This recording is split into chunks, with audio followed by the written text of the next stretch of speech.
کھوتا قبر یعنی گدھے کی قبر یقیناً آپ جاننا چاہیں گے کہ کہاں ہے، تو آئیے آپ کو بتاتے ہیں عشق و محبت کی ایک لازوال داستان۔ حویلیاں سے ایبٹ آباد جاتے ہوئے کچھ عرصہ پہلے تک ایک بورڈ نظر آتا تھا جس پر کھوتا قبر لکھا ہوا دور سے دکھائی دیتا تھا۔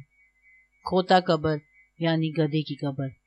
جی ہاں دوستو، یہ اس جگہ کا صرف نام ہی نہیں بلکہ ایک سچی، حقیقی اور تاریخی لوک داستان کے ساتھ ساتھ حویلیاں سڑک سے تھوڑے سے فاصلے پر ٹیلوں اور پہاڑیوں کے درمیان سچ مچ ایک وفادار گدھے کی قبر موجود ہے۔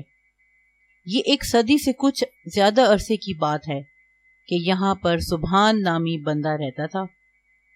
سبحان بڑا پرہیزگار اور عزت دار آدمی تھا۔ لوگ اس کا بہت احترام کرتے تھے۔ وہ مالدار ہونے کے ساتھ ساتھ بہادر جفاکش بھی تھا۔ اس کا دسترخوان بہت وسیع تھا جس پر امیر، غریب، اپنے پرائے سب کا مجمع اکثر نظر آتا تھا۔ سبحان کی شہرت کے چرچے دور دور تک پھیل چکے تھے، مگر اس کے دل میں رائی برابر بھی غرور نہ تھا اور وہ درویشانہ زندگی گزارتا تھا۔ سبحان کے پاس کافی سارے مال مویشی تھے جن میں گدھے اور گھوڑے بھی شامل تھے، مگر سبحان کو اپنے ایک پالتو گدھے سے بہت پیار تھا جسے اس نے اپنے ہاتھوں سے پالا تھا۔ یہ گدھا بھی غیر معمولی خصوصیات رکھتا تھا، اپنے آقا کی ہر بات سمجھتا تھا اور اس کا ہر حکم فوراً سے پہلے بجا لاتا تھا۔ اس گدھے کو جو بھی دیکھتا اس کی تعریف کیے بغیر نہ رہ سکتا۔ اطاعت، فرما برداری کے ساتھ ساتھ اپنے مالک کے ساتھ وفاداری اس گدھے کی نمایاں خصوصیات زبان زد و عام تھیں۔ یہ گدھا کبھی ہٹ درمی نہ کرتا اور سبحان اور اس کے ملازمین کو کبھی شکایت کا موقع نہ دیتا۔ کھیتوں سے غلہ لانا، جنگل اور پہاڑوں سے لکڑیاں لانا، چشموں سے پانی لانا، یہ سب کام سبحان کا لاڈلا گدھا خوشی دلی سے کرتا تھا۔ چشمدید گواہوں کے مطابق اس گدھے کو کبھی چابک نے نہیں چھوا تھا۔ اس گدھے کی فرض شناسی اور وفاداری کے چرچے دور دور تک پھیلتے گئے اور لوگ بڑے شوق سے اس گدھے کو دیکھنے آتے۔ سبحان اپنی دریا دلی کی وجہ سے اتنا مشہور نہیں ہوا جتنا کہ اس گدھے کی وفاداری نے اسے مشہور کر دیا۔ سبحان کے پالتو کتوں کے مقابلے میں یہ گدھا رات کے وقت زیادہ بیدار رہتا اور ذرا سی آہٹ پر سب کو آوازیں نکال کر بیدار کر دیتا۔ گدھے کی اس خصوصیت کی وجہ سے سبحان اپنی سیکیورٹی سے کافی مطمئن تھا اور دوسرے ذمہ داروں کے مقابلے میں رات کو آرام سے سوتا۔ اس علاقے میں کچھ ڈاکو بڑے عرصے سے اس گدھے کو اغوا کرنا چاہتے تھے۔ آخرکار ایک طوفانی رات وہ سبحان کے گدھے کو اغوا کرنے میں کامیاب ہو گئے۔ صبح ہوتے ہی گاؤں میں صف ماتم بچھ گئی۔ لوگوں نے زندگی میں پہلی دفعہ سبحان کو روتے ہوئے دیکھا۔ سبحان کے کارندوں نے علاقے کا چپا چپا چھان مارا مگر ناکام رہی۔ ایک روایت کے مطابق سبحان کے گھر میں اس دن چولہا نہیں جلا تھا۔ لوگ آتے سبحان کو صبر کی تلقین کرتے اور ساتھ ساتھ گدھے کی خوبیاں بیان کرتے، مگر سبحان کی مایوسی میں اور اضافہ ہو جاتا۔ ڈاکو بڑی چالاکی سے گدھے کو بہت دور لے گئے تھے۔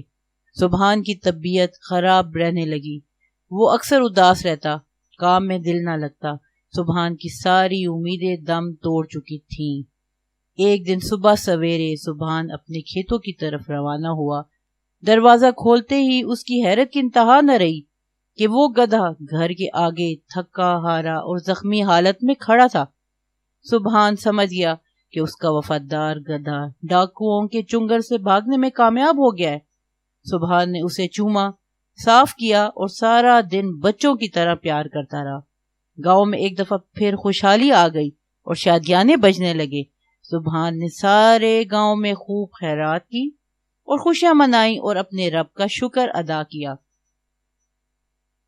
یہ 18ویں صدی کا آخری دور تھا۔ اس علاقے سے تقریباً 4-5 میل کے فاصلے پر دشمن نے حملہ کر دیا۔ دشمن نے آس پاس کے دیہات کا محاصرہ کر لیا۔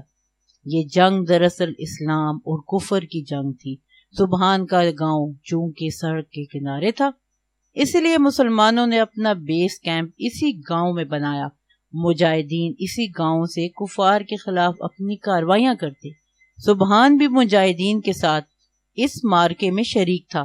دشمن کے محاصرے کی وجہ سے محاذ جنگ پر مجاہدین کے لیے سامان رسد پہنچانا نہایت مشکل تھا۔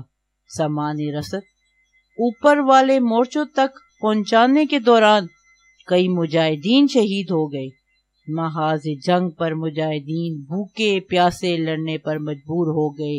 اسی دوران سبحان نے اپنے گدھے کے ذریعے اوپر والے مورچوں تک سامان رسد پہنچانے کا بندوبست کیا۔